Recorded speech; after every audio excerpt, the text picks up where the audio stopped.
Discipline का मतलब क्या है? डिसिप्लिन अपने थॉट्स, इमोशंस और एक्शन को कंट्रोल करने की एबिलिटी है ताकि इंसान अपने गोल्स को अचीव कर सके।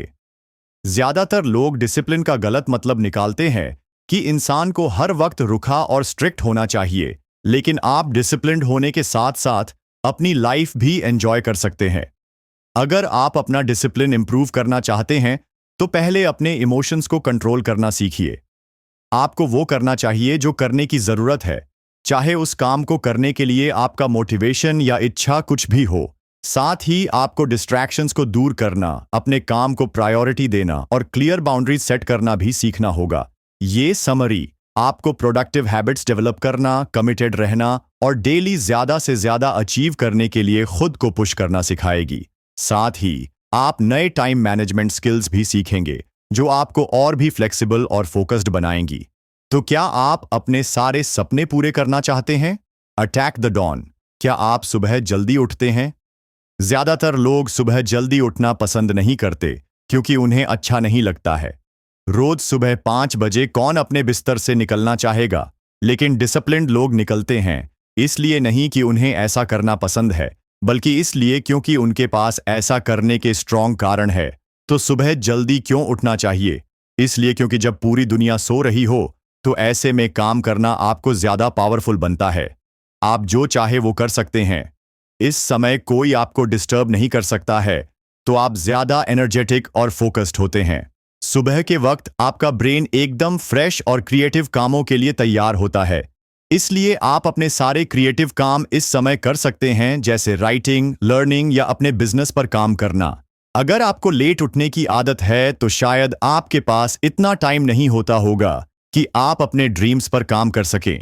आप अपने जॉब, फैमिली कमिटमेंट और उन डेली के टास्क को पूरा करने के लिए भागते रहेंगे जो आपको ग्रो करने में हेल्प नहीं करते हैं। वहीं दूसरी तरफ 1 घंटे पहले जल्दी उठने से आपकी प्रोडक्टिविटी पर बहुत फर्क पड़ता है। जब आपका माइंड क्लियर होता है तो आप देख पाते हैं कि आपकी लाइफ में क्या मिसिंग है। आप अपने गोल्स को रिव्यू कर पाते हैं और बेहतर रिजल्ट के लिए प्लान कर पाते हैं। टोनी मॉरिसन एक सिंगल मदर थी जिनके 2 बच्चे थे। वो रैंडम हाउस में एडिटर थी, जो एक बेहद समय खाने वाला काम था। उन्हें पूरा दिन मैन्युस्क्रिप्ट एडिट करने के साथ साथ अपने बच्चों का ख्याल भी रखना पड़ता था। दिन खत्म होते होते टोनी इतना थक जाती थी कि उनमें कुछ और करने की हिम्मत नहीं होती थी, इसलिए वो सीधा बिस्तर पर ढेर हो जाती और कुछ घंटों की नींद पूरी करती थी। टोनी राइटर बनना चाहती थी, लेकिन उन्हें लिखने के लिए सिर्फ सुबह का वक्त मिलता था, इसलिए वो अपने बच्चों के उठने से पहले उठ जाया करती ताकि बिल्कुल शोरगुल ना हो। उसके बाद टोनी अपने लिए कॉफी बनाती और अपनी कल्पनाओं में खो जाती। उस वक्त उन्हें डिस्ट्रैक्ट करने वाला कोई नहीं होता था। वो उस समय ज्यादा फोकस्ड और इंस्पायर्ड होकर ज्यादा डेडिकेशन के साथ लिखने का काम करती थी। सूरज निकलने के बाद टोनी के लिए लिखना मुश्किल होता था। उनका मानना था कि उनके अंदर का राइटर सिर्फ सुबह ही एक्टिव होता है, जब पूरी दुनिया सो रही होती है। दिन निकलने के बाद टोनी एक regular work from home mother बन जाती थी। खाना पकाना होता था, बर्तन धोने होते थे, बच्चों की देखभाल करनी होती थी और अपने बिल्स भी भरने होते थे।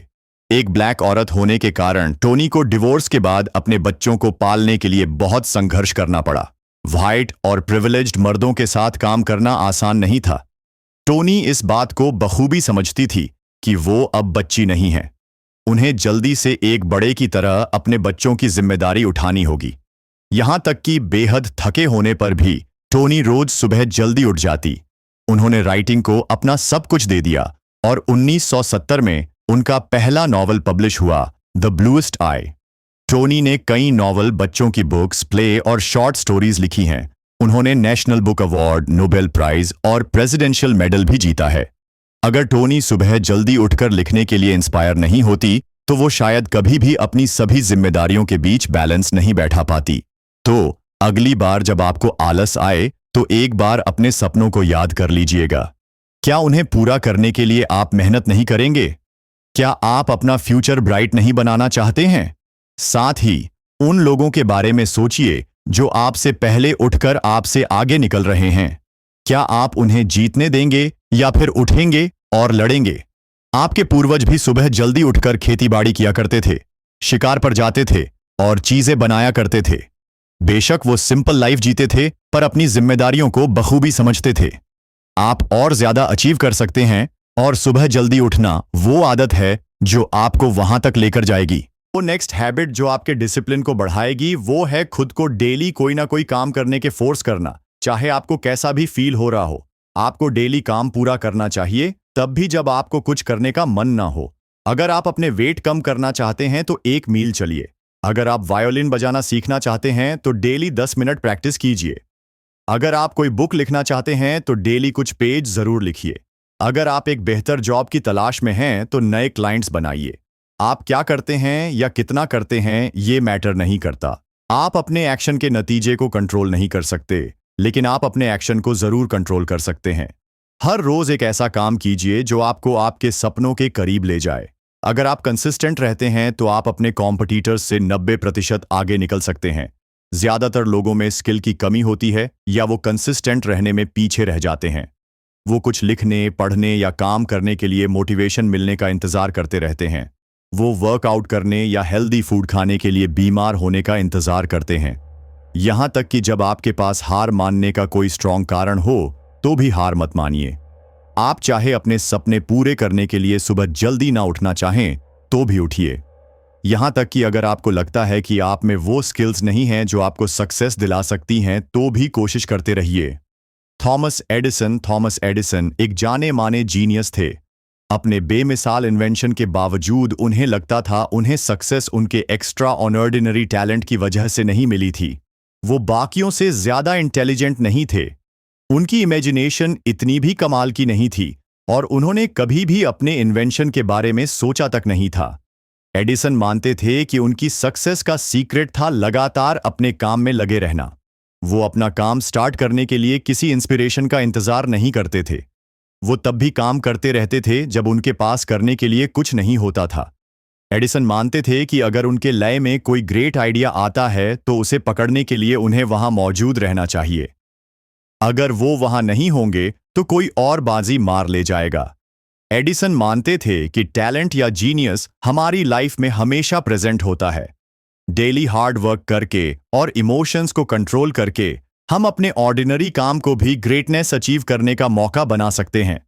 एडिसन कुछ इन्वेंट करने के लिए इंस्पायर नहीं हुए थे, वो बस हमेशा ऐसे सॉल्यूशन ढूंढने की कोशिश करते थे जिससे हमारी लाइफ पहले से बेहतर हो सके।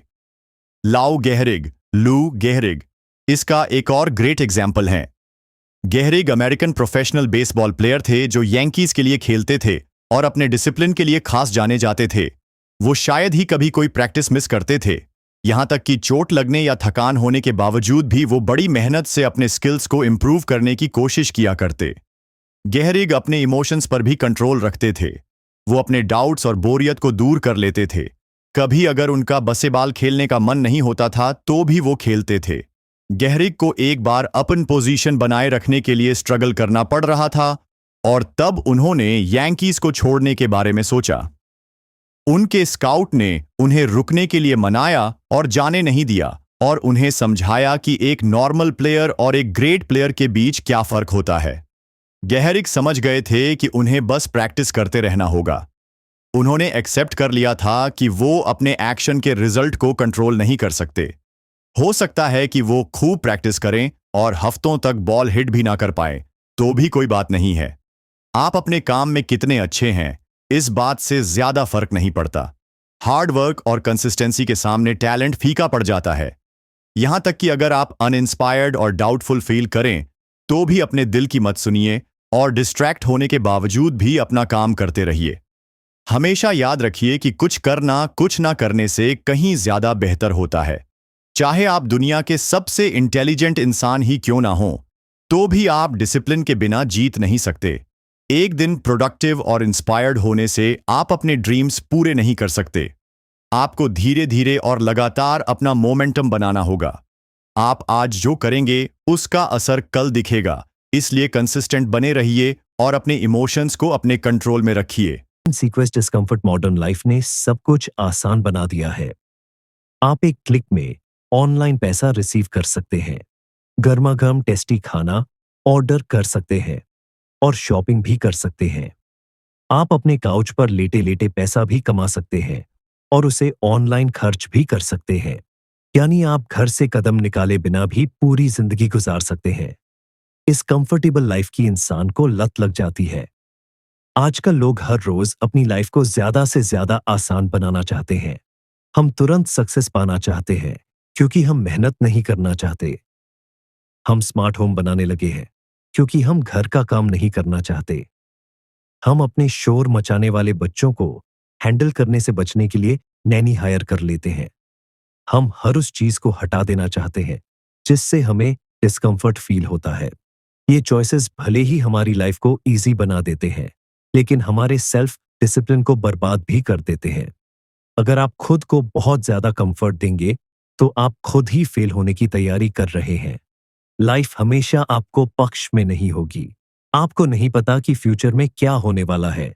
कहीं आपके सारे पैसे डूब गए या कहीं आपकी फैमिली या घर आपसे छिन गया तो क्या होगा? क्या आप इन टफ चैलेंजेस का सामना करने के लिए तैयार हैं? को अपनी कंफर्टेबल जिंदगी के गुलाम मत बनिए, क्योंकि ये हमेशा ऐसा नहीं रहने वाला है। इसके बजाय खुद रफ एंड टफ बनाइए। खुद को चैलेंज कीजिए कि आप मैराथन में दौड़ सके, बिना एसी के कुछ दिन रह सके, वेट उठा सके, ठंडे पानी से नहा सके और इंटरनेट के बिना रह सके। आपको अपना बैलेंस ढूंढना होगा। खुद के बहुत ज्यादा सख्ती भी मत कीजिए और ना ही खुद को बहुत डील दीजिए। कुछ कंफर्ट भी एंजॉय कीजिए, लेकिन अपनी लिमिट को भी टेस्ट करते रहिए। स्टोइक फिलोसोफर सेनेका अमीर थे क्योंकि उन्हें अपने पिता से काफी पैसा विरासत में मिला था। उन्होंने अपनी दौलत को ऐशो आराम पर खर्च नहीं किया, बल्कि उन्होंने रोम में पैसा इन्वेस्ट किया और पहले से ज्यादा अमीर हो गए। वो एक कंफर्टेबल लाइफ जी रहे थे, जिसकी उन्होंने बहुत ज्यादा आदत नहीं लगाई थी। कभी कभार सेनेका कुछ दिनों के लिए एक गरीब इंसान की तरह रहा करते।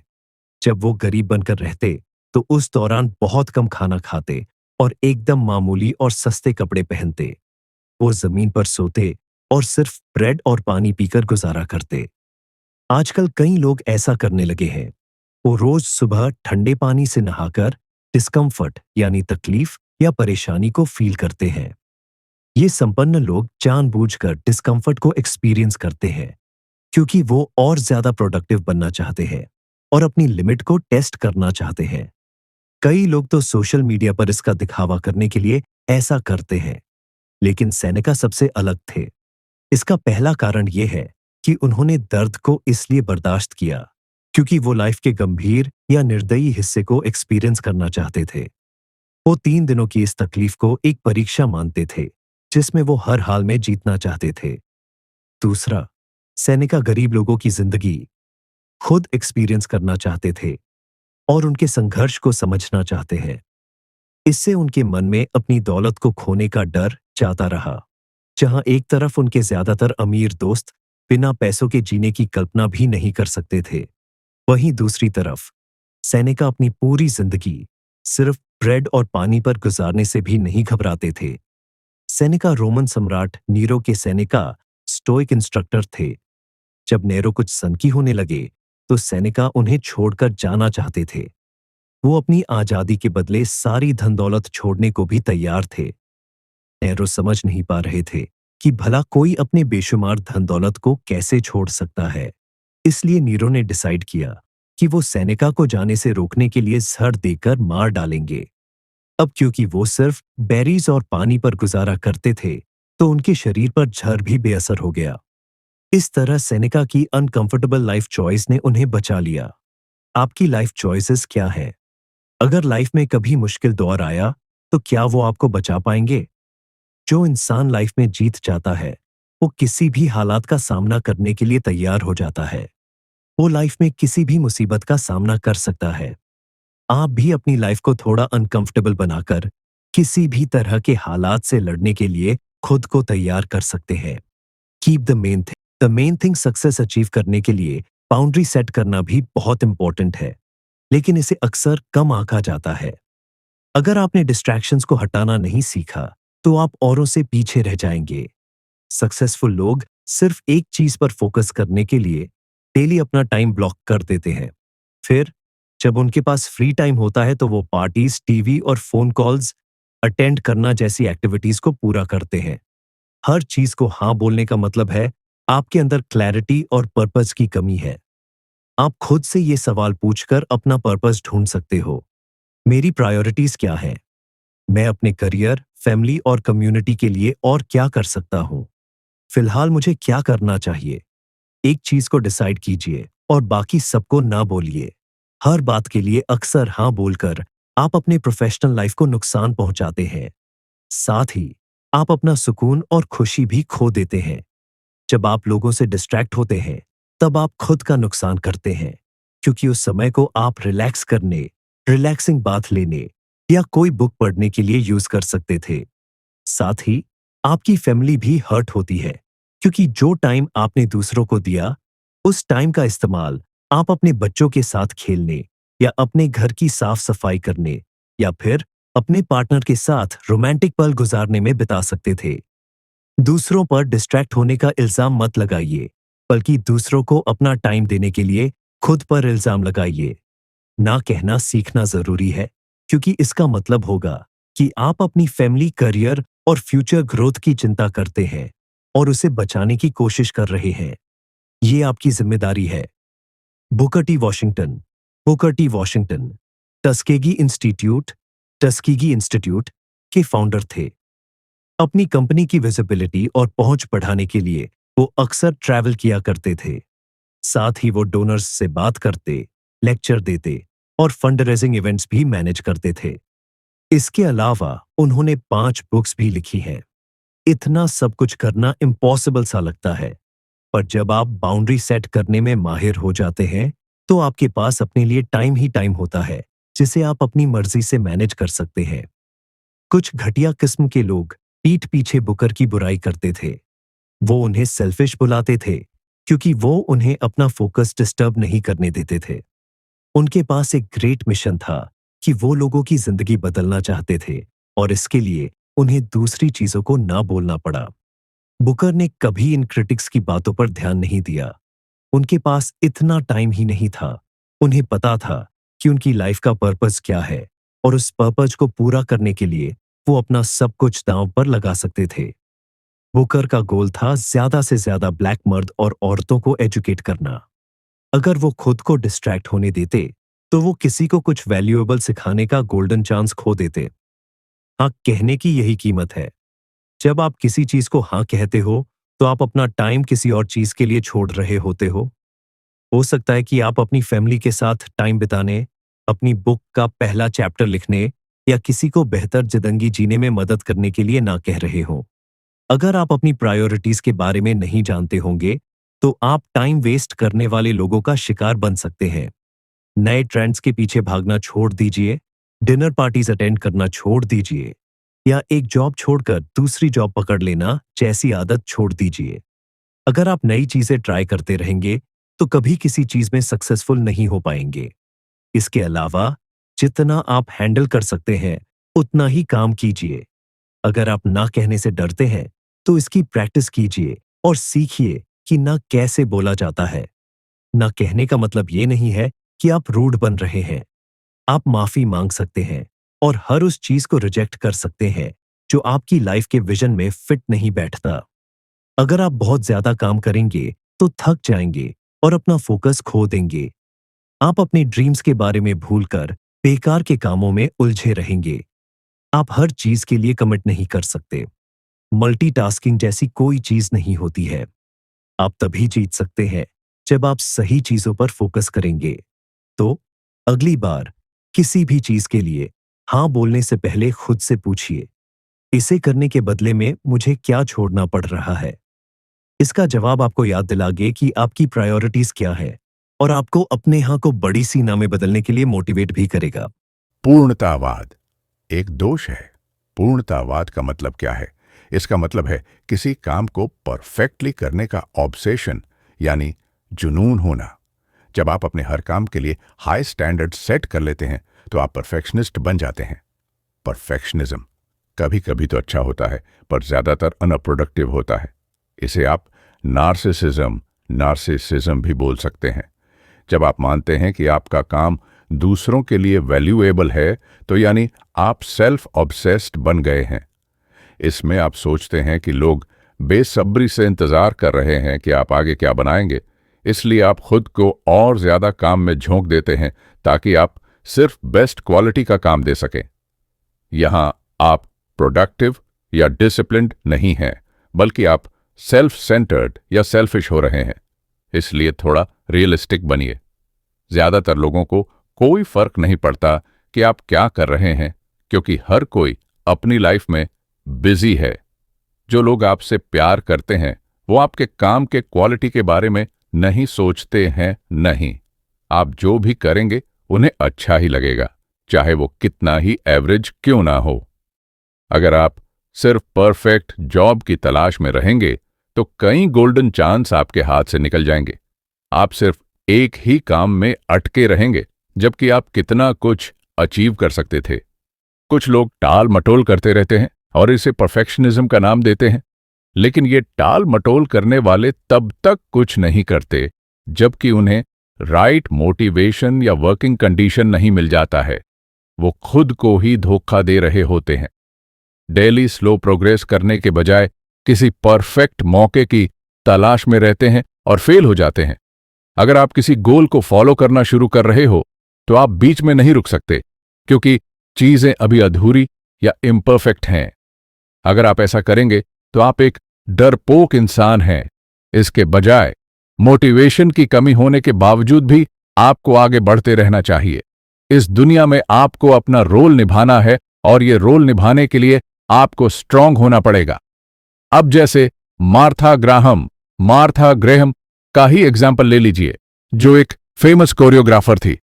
1931 में वो सेरेमोनियल नाम के एक डांस के दौरान बीच में अटक गई थी, जो कि माया और एज़टेक कल्चर इंस्पायर्ड था। मार्था एक परफेक्शनिस्ट थी। वो अपने डांसर्स के हर एक मूव को क्रिटिसाइज कर रही थी और उन्हें लग रहा था कि वो अच्छा डांस परफॉर्म नहीं कर पाएंगे और इससे उनकी रेपुटेशन को धक्का लगेगा। मार्था ने इस डांस को डिजाइन करने में पूरी सर्दी बिता दी। सर्दी का मौसम अब खत्म होने को था और वो अपने काम से नाखुश थी। उनके डांसर्स को उनका नया रूटीन अच्छा लग रहा था। वो सब कमिटेड और टैलेंटेड थे, लेकिन मार्था को अपनी कोरियोग्राफी पसंद नहीं आ रही थी। उन्हें सिर्फ अब वही दिख रहा था जो उन्हें पसंद नहीं आ रहा था और जिसे वो चेंज करना चाहती थी। वो अपनी ही क्रिटिकल थिंकिंग में फंस गई थी और समझ नहीं पा रही कि क्या करना चाहिए। मार्था ने किसी से मदद नहीं मांगी, पर उन्हें फिर भी दूसरों से मदद मिल गई। उनके म्यूजिक डायरेक्टर लुइस हॉर्स्ट हमेशा उन्हें तुरंत डिसीजन लेने के लिए पुश करते थे। उन्होंने मार्था को समझाया कि प्रोग्रेस लगातार होती रहनी चाहिए, फिर चाहे वो इम्परफेक्ट ही क्यों ना हो। लुइस इकलौते शख्स थे जो मार्था को अपना डांस पूरा करने के लिए मजबूर कर सकते थे। लुइस के डिसीजन लेने के स्किल की बदौलत कि वो इस डांस को फिनिश कर पाए। बेशक उनका डांस परफेक्ट नहीं था। लियोनार्डो दा विंची भी मार्था की तरह थे। उन्हें भी अपनी पेंटिंग को पूरा करने में दिक्कत आती थी। स्टीव जॉब्स को भी परफेक्शनिज्म की प्रॉब्लम थी। मैकिन्टॉश बनाते वक्त वो अटक गए थे। इसे पूरा करने के बाद भी वो इसे रिलीज नहीं कर पा रहे थे और उन्हें एप्पल से निकाल दिया गया था। द इनविजिबल मैन जैसा मास्टरपीस लिखने वाले रैल्फ एलिसन ने ढेरों मैन्युस्क्रिप्ट लिखी होंगी, लेकिन कभी दूसरी बुक पब्लिश नहीं कर पाए। क्रिएटर्स के लिए परफेक्शनिज्म का नतीजा बेहद डिस्ट्रक्टिव होता है। अगर वो कुछ ऐसा नहीं बना पाते हैं जो उनके हाई स्टैंडर्ड में फिट हो सके, तो वो एक जगह अटक कर रह जाते हैं। ये बेहद खतरनाक है, क्योंकि ये आपके प्रोग्रेस को रोक देता है और आपकी चिंता को बढ़ा देता है। कुछ बनाने का प्रोसेस मजेदार होना चाहिए। जब लोग ये बात भूल जाते हैं तो उनके पास सिवाय दुख, सिरदर्द और चिड़चिड़ाहट के कुछ नहीं बचता। अगर आप किसी काम को पूरा करते हुए बीच में अटक गए हैं तो आपको एक पुश की जरूरत है। आप खुद को पुश कर सकते हो या किसी फ्रेंड या एडवाइजर की हेल्प से परफेक्शनिज्म के चक्कर में पड़ने में बच सकते हो।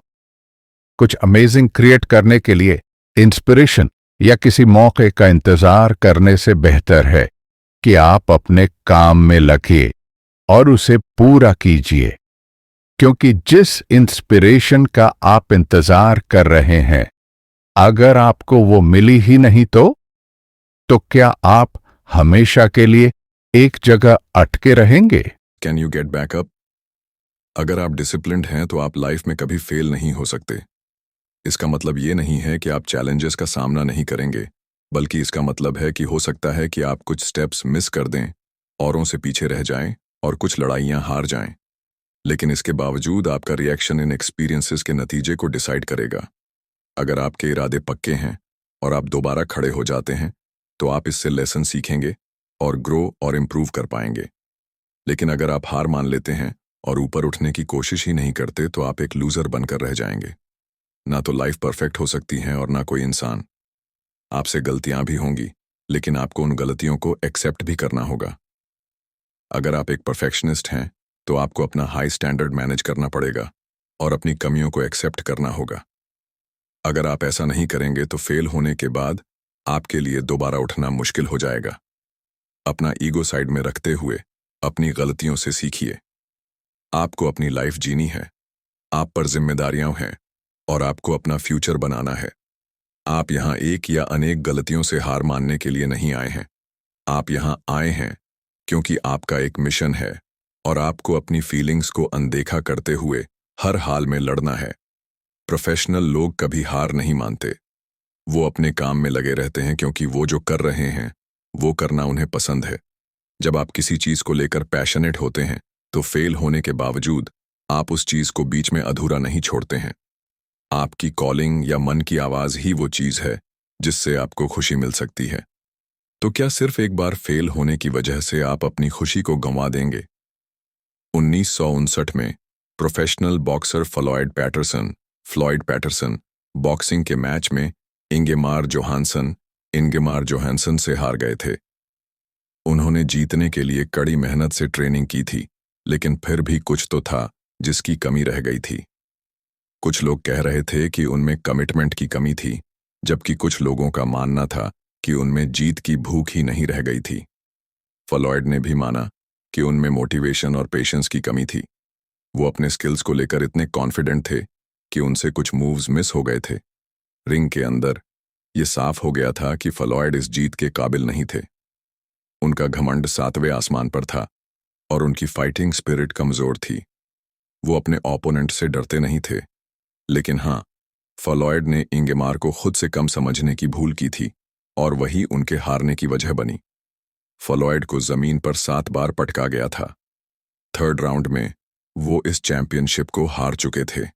ज्यादातर बॉक्सिंग चैंपियंस के लिए मैच हारने का मतलब होता था उनके करियर का द एंड, और फ्लॉयड के साथ भी यही हुआ जब तक कि उन्हें एक मोटिवेशनल लेटर नहीं मिला।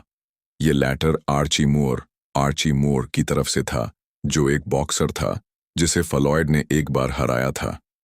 इस लेटर में एक फाइट हारने के बाद की डार्क फीलिंग्स के बारे में लिखा गया था। आर्ची समझ सकते थे कि फ्लॉयड किस तकलीफ में है, क्योंकि कभी उनके साथ भी ऐसा ही हुआ था। ज्यादातर फाइटर्स वापस उठने की हिम्मत नहीं जुटा पाते हैं, लेकिन आर्ची का मानना था कि अगर फ्लॉयड अपने कुछ मूव्स को चेंज कर लेते हैं, तो वो इंगेमार को हराकर वापस अपनी जगह हासिल कर सकते हैं। इस लेटर में काइंडनेस और सपोर्ट भरा हुआ था। इसने फ्लॉयड के अंदर जीतने की भूख को भड़का दिया और वो वापस ट्रेनिंग पर लौटने के लिए तैयार हो गए। उन्होंने आर्ची द्वारा बताए गए मूव्स को प्रैक्टिस किया और बार बार अपने हारे हुए मैच को देखते रहे ताकि वो अपनी कमजोरियों पर काम कर सकें। अपने बेल्ट को 1 साल के लिए खो देने के बाद फ्लॉयड ने मेहनत और कमिटमेंट से उसे वापस जीत लिया। उन्होंने हार नहीं मानी और इंगेमार को इतनी जोर से मारा कि वो वापस उठ नहीं सका। ये पहली बार था जब एक हैवी वेट बॉक्सिंग में अपना बेल्ट वापस जीता था।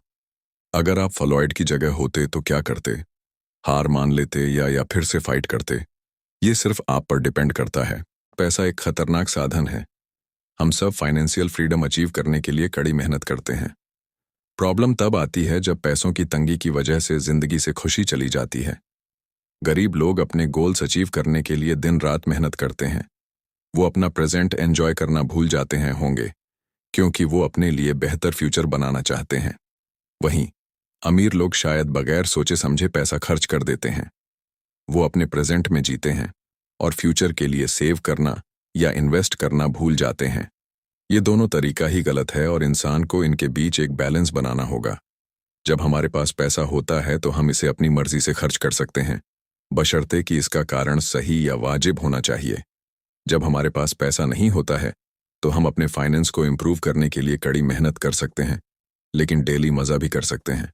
बेब रूथ एक अमेरिकन बेसबॉल पिचर थे जिन्होंने बहुत पैसा कमाया। जितना उस वक्त यूनाइटेड स्टेट्स के प्रेसिडेंट की कमाई थी, उससे कहीं ज्यादा। रूथ ने कभी ना तो अपना पैसा इन्वेस्ट किया और ना उसे सेव किया। उन्होंने अपना सारा पैसा उड़ा दिया और बाद में अपनी लाइफस्टाइल को लेकर पछताते रहे। जब उन्होंने पैनकीज यंकीज के लिए खेलना शुरू किया, तब वो महीने का $6,000 कमा रहे थे। इससे उन्होंने खुद के लिए एक मोटरसाइकिल खरीदी और जब उनकी सैलरी बढ़ गई तो उन्होंने स्पोर्ट्स कार खरीद ली। रूथ महंगे कपड़े पहनने लगे, जैसे लेदर के कोट, डायमंड का पिन और सिल्क के शर्ट। जब रूथ की शादी हुई तो लोगों के बीच उनके और उनकी वाइफ के बीच की लड़ाई की चर्चा होने लगी। इसके जवाब में उन्होंने अपनी वाइफ के लिए $5,000 का कोट खरीदा। यहां तक कि जब यांकीज फाइनेंशियल प्रॉब्लम से जूझ रहा था, तब रूथ पार्टी दिया करते और अपने टीम मेंबर्स के लिए रेंट पर होटल बुक करते थे। एक बार वो एक ऐसे होटल में रुके थे जहां पियानो नहीं था, तो उन्होंने उस होटल के लिए एक पियानो खरीद लिया। रूथ स्पोर्ट्स में तो बहुत स्मार्ट थे, पर पैसों के मामले में अनाड़ी थे। वो बगैर सोचे समझे कुछ भी खरीद लेते थे। उनका मानना था कि उनके पास पैसा हमेशा आता रहेगा। उन्होंने कभी इस बारे में नहीं सोचा कि अगर कभी को बेसबॉल नहीं खेल पाए तो क्या होगा। रूथ जैसे लोग सोचते हैं कि पैसा खर्च करके वो अपने बचपन और गरीबी के दिनों की कमी को पूरा कर रहे हैं। आमतौर पर जिन बच्चों को बचपन में उनके पेरेंट्स का प्यार नहीं मिलता और जिनकी ज़रूरतें पूरी नहीं हुई होती हैं, वो बड़े होकर पैसे से खुद को प्रूव करना चाहते हैं। वो जितना ज़्यादा पैसा खर्च करते हैं, उतनी ही ज़्यादा खुशी महसूस करते हैं। लेकिन पैसों से कभी खुशी नहीं खरीदी जा सकती है। गरीब लोग स्ट्रगल करते हैं और अमीरों को भी कोई ना कोई परेशानी लगी रहती है। कोई भी इस दुनिया में पूरी तरह से आज़ाद या खुश नहीं है। पैसों का मकसद अपने लिए थोड़ी आज़ादी खरीदना है। जब आपके पास अपने सारे खर्चे पूरे करने और दूसरे ऑप्शन को एक्सप्लोर करने जितना पैसा होता है, तो आपको इसके लिए शुक्रगुजार होना चाहिए। जब आप हमेशा पैसों के बारे में चिंता करते हैं, तो आप अपनी इच्छाओं के गुलाम बन जाते हैं। अब आपकी मर्जी है कि आप क्या चूज करते हैं। आप या तो पैसे को अपने गोल तक पहुंचने का साधन बना सकते हैं, या फिर पैसे को ही अपनी लाइफ का सेंट्रल फोकस बना सकते हैं। तो आप इनमें से क्या चूज करेंगे? Tolerant with others, strict with yourself. आप किस टाइप के इंसान हैं? क्या आप खुद के लिए स्ट्रिक्ट हैं? क्या आप अपने हर काम की जिम्मेदारी लेते हैं? क्या आप दूसरों से भी अपनी तरह जिम्मेदार बनने की उम्मीद रखते हैं? खुद के साथ स्ट्रिक्ट होना अच्छा है, लेकिन दूसरों के साथ सख्ती करना अच्छी बात नहीं है। आप सिर्फ अपने एक्शन को कंट्रोल कर सकते हैं। अगर आप दूसरों के काम को क्रिटिसाइज करते रहेंगे तो खुद ही परेशान और दुखी रहेंगे, जबकि दूसरे लोग अपनी लाइफ को एंजॉय कर रहे होंगे। आप अपनी लाइफ को खुद के स्टैंडर्ड के हिसाब से जीने के हकदार हैं। आप खुद के लिए नरम नहीं हो सकते। आपको और ज्यादा स्ट्रांग बनने की डेली प्रैक्टिस करनी होगी और खुद को और ज्यादा डिसिप्लिन में रखना होगा, ताकि आप और ज्यादा जिम्मेदार बन सकें, अपने डिसीजन पर खुद सवाल उठा सकें और ज्यादा समझदार बनाने के लिए सीखते रहें। आप जो हाई स्टैंडर्ड खुद के लिए सेट करते हैं, उसके लिए हार्ड वर्क और कमिटमेंट की जरूरत होती है। इस बात एक्सेप्ट कीजिए कि कुछ लोग पार्टी में जाना, ड्रिंक करना और कोई काम नहीं करना जैसी करना पसंद करते हैं, यानी वो अपनी मर्जी के हिसाब से जीना पसंद करते हैं। आपको दूसरों की कमजोरियों को बर्दाश्त करना सीखना होगा और उनके पॉजिटिव साइड को देखने की कोशिश करनी होगी। कोई भी इंसान पूरी तरह से बुरा नहीं होता है। हम सबके अंदर अच्छी और बुरी दोनों क्वालिटीज होती हैं। फर्क बस चेंज को वेलकम करने में छुपा है। कुछ लोग अपनी लिमिटेशन को चैलेंज करना पसंद करते हैं, जबकि कुछ लोगों को एवरेज लाइफ पसंद होती है। दूसरों को बर्दाश्त करना सुनने में आसान लगता है, लेकिन यह मुश्किल काम है। अगर आप एक टैलेंटेड इंसान हैं या एक ग्रेट लीडर हैं, तो आप अपने टीम मेंबर्स से किसी भी तरह की कमी को एक्सेप्ट नहीं करेंगे। जब किसी से कोई गलती हो जाएगी या वो किसी काम को ठीक से नहीं कर पाएगा तो आपको गुस्सा आ जाएगा। आप दूसरों को हमेशा स्किल्स सिखाते रहेंगे लेकिन वो आपकी तरह नहीं सीख पाएंगे। आप नाराज होते रहेंगे और सवाल करते रहेंगे कि क्यों कोई आपको फॉलो नहीं कर पा रहा है। या फिर आप इस बात को एक्सेप्ट कर सकते हैं कि लोग अलग अलग तरह की सोच रखते हैं।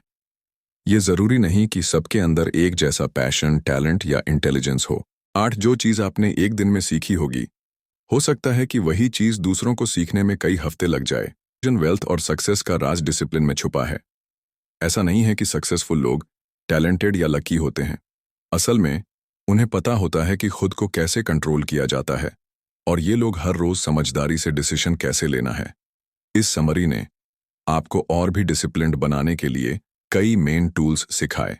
फर्स्ट, आपने सीखा कि सुबह जल्दी उठना क्रिएटर्स के लिए बेस्ट प्रोडक्टिविटी टूल माना गया है।